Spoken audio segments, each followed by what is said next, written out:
కాళేశ్వరం కట్టుట్ల అవినీతి జరిగింది. ప్రాజెక్టును కరెక్ట్ పద్ధతిలో కట్టలేదు. అనుభవం కల్లోళ్లను అడగకుండానే కట్టిండ్రు. అందుకే కూలిపోయింది. ప్రజల సొమ్ము ఉత్త పుణ్యానికే ఊడ్చుకపోయింది అన్నట్టు చెప్పిండ్రు. కాంగ్రెస్ పార్టీ అధికారంలోకి వచ్చినాక కాళేశ్వరం ప్రాజెక్ట్ మీద ఓ కమిషన్ వేసిండ్రు. ఇప్పటి వరకు కాళేశ్వరంలో ఏం జరిగిందనేది బయటికి రాలేదు. కానీ ఇప్పుడు కేసీఆర్ కు నోటీసులు పంపింది కమిషన్. అగో అవినీతి ఇగో అన్యాయం అని రాజకీయ లీడర్లు ఎన్నెన్నో చెప్పిండ్రు గాని కాళేశ్వరం మీద అవినీతి జరిగిందని కంట్లే నలిసంత కారణం కూడా చెప్పలేదు. ఇప్పటికీ కమిషన్ వేసి ఏడాదిన్నర అవుతున్నా తేల్చిందేం లేదు. అయితే ఇప్పుడు మాజీ ముఖ్యమంత్రి కేసీఆర్ ను కమిషన్ ముందుకు రావాలని నోటీసులు ఇచ్చిండ్రు.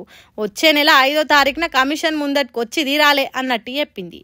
ఒక్క కేసీఆర్కే కాదు, అప్పుడు నీటిపారుదల శాఖ మంత్రిగా ఉన్న హరీష్ రావును 6వ తారీఖున రావాలని, ఆర్థిక మంత్రిగా ఉన్న ఈటెల రాజేందర్ను 9వ తారీఖున రావాలని చెప్పిందట.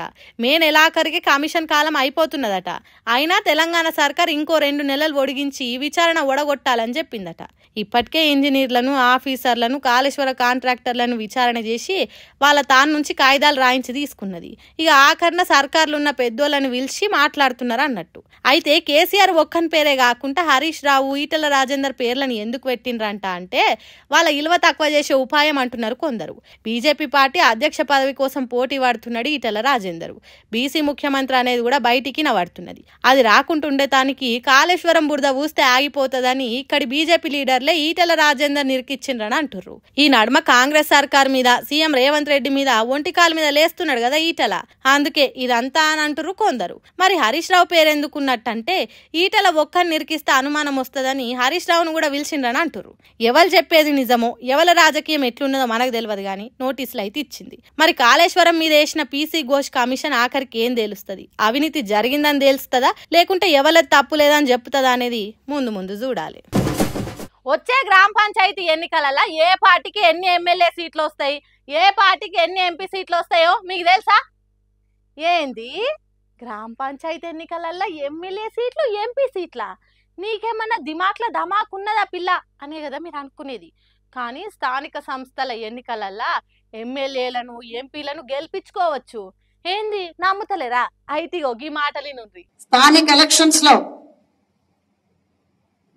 ఎమ్మెల్యేని, ఎంపీల్ని, ఎంపీపీల్ని, జెడ్పీటీసీల్ని, సర్పంచుల్ని ఎట్లా గెలిపించుకోవాలనేది నా ఆశయం. ఇన్నరా ఏమంటున్నదో పాలకుర్తి కాంగ్రెస్ పార్టీ ఇన్ఛార్జ్ ఝాన్సీ రెడ్డి. స్థానిక సంస్థల ఎన్నికల్లో ఎమ్మెల్యేలను, ఎంపీలతో పాటు ఎంపీపీలు, జెడ్పీటీసీలను గెలిపించుకుంటదట.